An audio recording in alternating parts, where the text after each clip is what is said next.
Hello friends, आज की video में हम रसायन विज्ञान के ठोस अवस्था चैप्टर के टॉपिक ठोसों के प्रकार के बारे में अध्ययन करेंगे। अगर वीडियो अच्छी लगे तो चैनल को सब्सक्राइब कीजिए और शेयर कीजिए और बेल आइकन का बटन भी दबा दीजिए, जिससे कि जो आने वाली वीडियो है उनका नोटिफिकेशन आपको मिलता रहे। तो शुरू करते हैं वीडियो।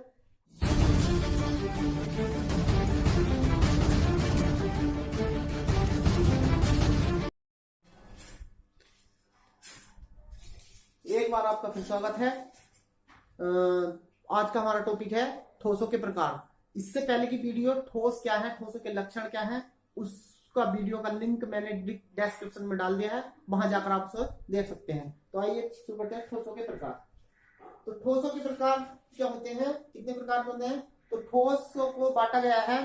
जो ठोस होते हैं उनके अवयवी कणों की व्यवस्था के क्रम की प्रकृति के आधार पर दो भागों में बांटा गया। ठोसों को उनकी व्यवस्था, जो अवयवी कण होते हैं उनकी व्यवस्था जो होती है, जिस क्रम में वे जुड़े होते हैं, उस क्रम की प्रकृति के आधार पर दो भागों में बांटा गया। नंबर एक, क्रिस्टलीय ठोस।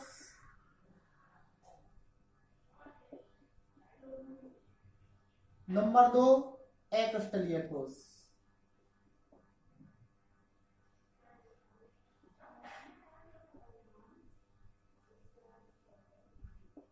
अक्रिस्टलीय ठोस, इन्हें इंग्लिश में क्रिस्टलाइन सॉलिड कहते हैं।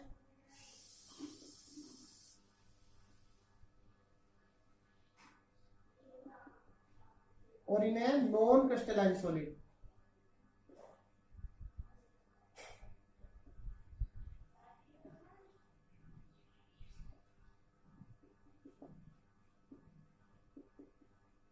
या अमोर्फस भी कहते हैं।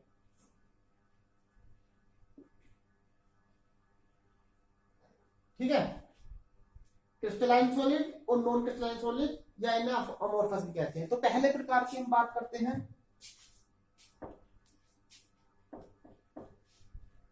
पहला प्रकार है क्रिस्टलीय ठोस। तो क्रिस्टलीय ठोस क्या होते हैं कि वे पदार्थ जिनमें उनकी संरचनात्मक इकाइयां, अर्थात संरचनात्मक इकाइयां क्या मतलब, जिनसे वे मिलकर बने हुए हैं, वे पदार्थ जिनमें उनकी संरचनात्मक इकाइयां या अवयवी कण, जैसे कि अणु या परमाणु या आयन, एक निश्चित ज्यामितीय व्यवस्था के क्रम में जुड़े होते हैं, तो उन्हें कहते हैं क्रिस्टलीय ठोस। ठीक है, एक बार मैं फिर बता रहा हूं कि वे पदार्थ जिनमें उनकी संरचनात्मक इकाइयां या अवयवी कण, जैसे कि परमाणु, अणु या आयन, एक निश्चित ज्यामितीय व्यवस्था में एक दूसरे से जुड़े होते हैं, तो ऐसे ठोस क्रिस्टलीय ठोस कहलाते हैं। ठीक है, तो जैसे कि हीरा है, नमक है, ठीक है, मुसाद्दर है, ये सब क्या है, क्रिस्टलीय ठोस कहलाते हैं। जैसे कि चित्र में तुम्हें दिखाई दे रहा होगा कि ये नेसियन क्रिस्टल है, ये क्रिस्टलीय ठोस की संरचना है। तो इसमें देखा होगा कि बिल्कुल क्रम से जुड़े हुए हैं, एक ज्यामिति जो है इनकी एक निश्चित ज्यामिति है और क्रम से ये सब जुड़े हुए हैं। तो इस तरह से हम ये कहलाते हैं क्रिस्टलीय ठोस। ठीक है, आगे हम बात करते हैं इनके लक्षणों की। क्रिस्टलीय ठोस के लक्षण क्या है? नंबर एक है कि इनके कणों का जो क्रम होता है वो सुव्यवस्थित होता है। यानी जो क्रिस्टलीय ठोस होते हैं, जो उनमें अवयवी कण होते हैं, उनका क्रम सुव्यवस्थित होता है। जैसे कि देखो चित्र में दिखाया जा रहा है कि इनका क्रम बिल्कुल निश्चित क्रम में लगे हुए हैं, बिल्कुल निश्चित क्रम में लगे हुए हैं। चाहे इस क्रिस्टल में NaCl क्रिस्टल में देख ले, एक निश्चित क्रम है कि Na के बाद Cl है और Cl के बाद फिर Na है, Cl है तो फिर Na है, फिर Cl है तो फिर Na। मतलब एक क्रम जो है इनका सुव्यवस्थित क्रम है। ये नहीं कि कभी Na आ गए या Cl आ गए, बिल्कुल क्रम व्यवस्थित क्रम लगा हुआ है। तो इस तरह से नंबर एक लक्षण होता है इनका कि जो क्रिस्टलीय ठोस होते हैं उनके अवयवी कणों के जो क्रम होता है वो सुव्यवस्थित होता। नंबर दो होता, इनमें दीर्घ परासी व्यवस्था पाई जाती है। दीर्घ परासी व्यवस्था का मतलब क्या है, क्या किसे कहते हैं दीर्घ परासी व्यवस्था? तो क्या होता है देखेंगे, जैसे कि हम चित्र में देख रहे हैं कि जो हमारी अवयवी कण है उनका जो क्रम है, अगर हम किसी क्रिस्टल के एक भाग में देखें तो वो क्रम हमें आगे चलने पर भी हमें सारे क्रिस्टल में दिखाई दे रहा है। यानी कि एक खास तरह का पैटर्न जो अवयवी कणों का है वो सारे क्रिस्टल में हमें दिखाई दे रहा है, संपूर्ण क्रिस्टल में एक समान दिखाई दे रहा है। अगर हम क्रिस्टल के इस भाग में देखते हैं या इस भाग में देखते हैं तो हमें एक समान रूप से वही व्यवस्था में मिलती है, चाहे हम पास में हो या दूर में हो। यानी कि अगर हम लंबी दूरी चलने के बाद भी अगर देखते हैं क्रिस्टल में किसी, तो हमें अवयवी कणों का वही क्रम हमें प्राप्त होगा। तो ऐसी व्यवस्था को क्रिस्टलीय ठोसों में ऐसी व्यवस्था को कहते हैं दीर्घपरासी व्यवस्था। बात समझ आ गई होगी। दीर्घपरासी व्यवस्था क्या होती है कि अगर किसी क्रिस्टल में अगर हम एक स्थान पे जो व्यवस्था देखते हैं उस वही व्यवस्था हमें अगले अन्य स्थानों पर भी हमें क्रिस्टल में दिखाई देती है, तो ऐसी व्यवस्था को हम कहते हैं दीर्घपरासी व्यवस्था। नंबर 3 है इनका गलनांक निश्चित होता है। तो जो क्रिस्टल ठोस होते हैं इनका गलनांक निश्चित होता है, एक निश्चित गलनांक पे पिघलते हैं। जैसे कि लोहे का जो गलनांक होता है वो लगभग 1539 डिग्री सेंटीग्रेड होता है। तो लोहा जो है एक क्रिस्टल ठोस है, तो क्रिस्टल ठोस जो है केवल यानी कि 1539 डिग्री सेंटीग्रेड जब लो टेम्परेचर नहीं होगा तब तक ये नहीं पिघलेगा। तो यानी कि जो क्रिस्टल ठोस होते हैं उनका निश्चित गलनांक होता है। ठीक है, आगे है ये विषमदैशिक प्रकृति के होते हैं, अर्थात ये विषमदैशिक होते हैं, विषमदैशिकता का गुण प्रदर्शित करते हैं। विषमदैशिकता क्या होती है, जैसे कि हम देखेंगे अभी एक चित्र से के माध्यम से।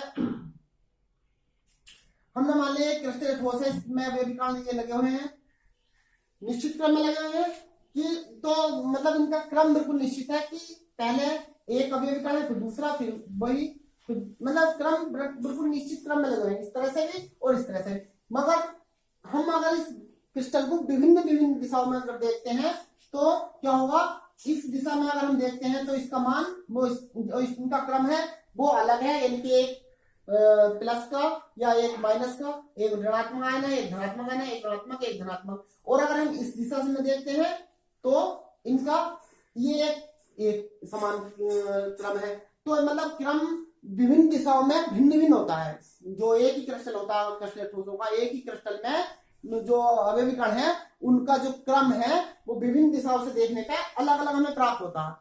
वैसे क्रम जो होता है व्यवस्थित होता है, मगर अलग अलग दिशाओं से अगर हम देखेंगे तो पाएंगे कि एक ही क्रिस्टल में जो क्रम है अवयवी कणों का वो अलग अलग होता है।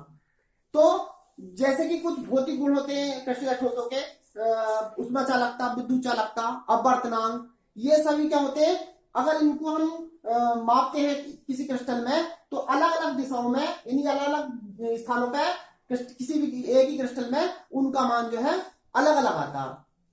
कहने मतलब यह है कि अगर हम किसी एक ही क्रिस्टल में इन सभी भौतिक गुणों को अगर मापते हैं तो उनका मान अलग अलग स्थानों पर अलग अलग दिशाओं से मापने में भिन्न भिन्न आता है। तो इस प्रकृति को हम कहते हैं विषमदैशिक प्रकृति, यानी कि इस तरह से ये जो क्रिस्टल ठोस होते हैं वो विषमदैशिक प्रकृति के होते हैं।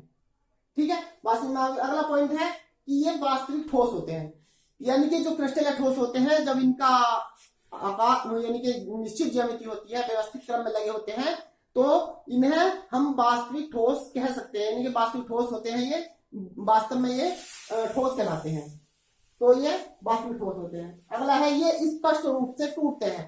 तो मतलब कहने का यह है कि जो क्रिस्टल ठोस है, अगर किसी क्रिस्टल ठोस को किसी धारदार औजार से अगर हम काटते हैं तो ये बिल्कुल स्पष्ट सतह के रूप में टूटते हैं, यानी कि सपाट बिल्कुल स्पष्ट सतह के रूप में टूटेंगे, अनियमित रूप से नहीं टूटेंगे।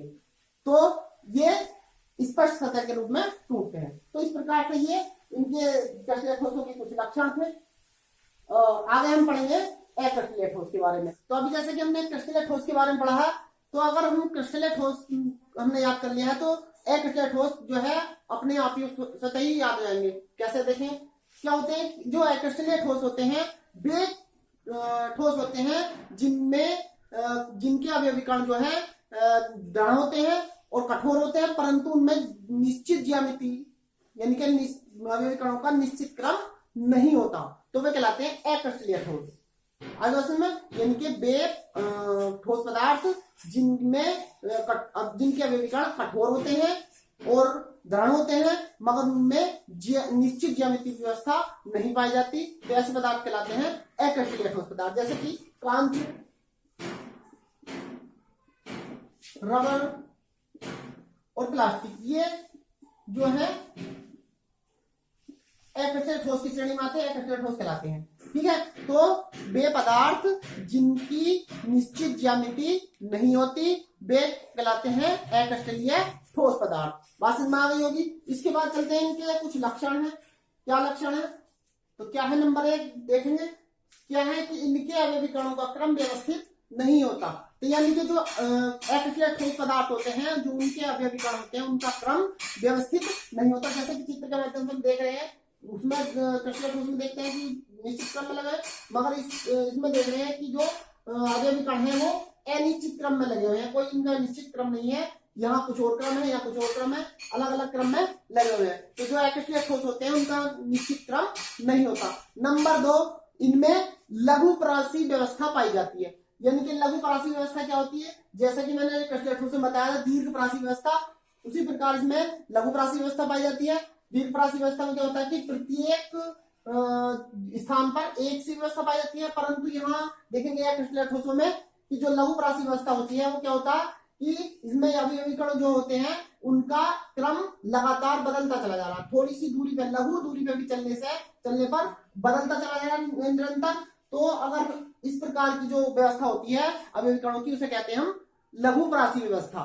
यानी कि एक स्थान से अगर थोड़ी सी दूर आगे चलेंगे किसी भी एक क्रिस्टल में, तो उसकी व्यवस्था का जो अवयवी कणों की जो व्यवस्था का क्रम है वो हमें अलग ही मिलेगा।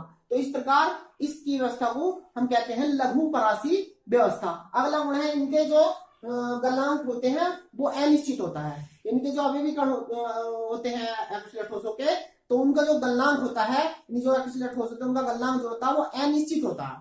कैसे?